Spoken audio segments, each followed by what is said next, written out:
Hello বন্ধুরা, এটা হচ্ছে আমার দ্বিতীয় ব্লগ। আর এই ব্লগে কি হতে যাচ্ছে সেটাই তোমাদের সাথে শেয়ার করব। তো সাউন্ড বক্সের জন্য আসলে কথা শোনা যাচ্ছিল না, তাই আমি স্পিকারেই কথা বললাম। আজকে হচ্ছে আমার ভাইয়ের ছেলের অন্নপ্রাশন, আর সামান্য একটা ডেকোরেশন করা হয়েছিল ছোট্ট করে। আর এই যে দেখো, ছবিতে আমাদের পুচকুসোনার নাম এবং ছবি দেওয়া আছে। আর অন্নপ্রাশনের আগে আমাদের পুচকুসোনার অনেক রিচুয়ালস থাকে, যেগুলোই আমাদের হচ্ছে মা জেঠিরা আর হচ্ছে বৌদি, এটা হচ্ছে বৌদির পুচকুসোনার মা, এগুলো পালন করতেছে। এটাকে কি বলে আমি জানি না, তবে মনে হয় পানখিল বলে। এটার মধ্যে 5 জনে বসে পান বাঁধতে হয়। তারপর হচ্ছে এই যে দেখো কি কি আছে এখানে। তারপরে এখানে ধান দেওয়া হয়েছিল, যাতে এই ধানটা মানে গুঁড়ো করে এটা হচ্ছে পুচকুসোনাকে খাওয়ানো হয়। এই যে দেখো, এই ধানটা গুঁড়ো করছিল, আর এটার পায়েস করে তারপর হচ্ছে পুচকুসোনাকে খাওয়ানো হয়। তো তারপর আবার একটা রিচুয়ালস চলে আসলো, এটাকে বলে গাছের গুঁড়ি। আমি মাঝে একটু খাবারের ভিডিও করে নিলাম। তারপর হচ্ছে পুচকুসোনাকে স্নান করানো হবে, এই জন্য সবাই জল নিয়ে আসছিল। আমি এটা ভিডিও করতে পারিনি, তবে এটা শর্ট ভিডিও করেছি, আপনারা চাইলে শর্ট ভিডিওটা দেখে আসতে পারেন। এই যে আমাদের পুচকুসোনাকে এখন স্নান করানো হবে।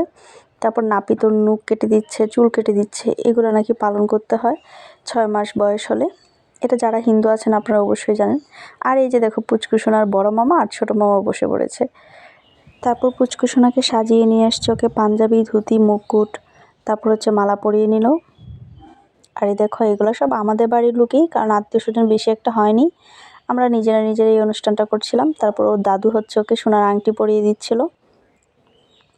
এই যে এখন তাকে খাওয়ানো হবে, কি যেন রিচুয়ালস, এগুলো নাকে শুকিয়ে শুকিয়ে তারপর 3 বার ফেলতে হয়।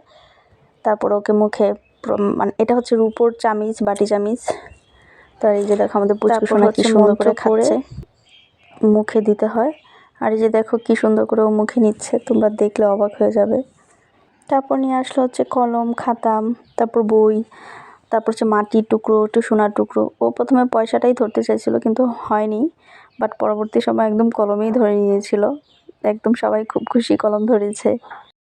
এটা শেষ হওয়ার পর আমরা খাবারের এখানে চলে গিয়েছিলাম। আর যেহেতু নিজেদের বাড়ির লোক ছিল, তাই আমি অল্প করে একটু ভিডিও করে নিয়েছিলাম। আর খাবারের আইটেম ছিল হচ্ছে ভাত, শসা, তারপর হচ্ছে বেগুনি, মাছ, মুরগির মাংস, খাসির মাংস, পায়েস ছিল, টক ছিল। আমি সবগুলো অবশ্য ভিডিও শর্ট ভিডিওতে দিয়ে দিয়েছি, তোমরা অবশ্যই এখান থেকে দেখে আসতে পারো। আর এই তো আমাদের এই পর্বটা শেষ হয়ে গেল। আর আমার পুচকুসোনার জন্য সবাই অনেক অনেক আশীর্বাদ করবে, যারা যারা এই ভিডিওটা দেখছো। ধন্যবাদ।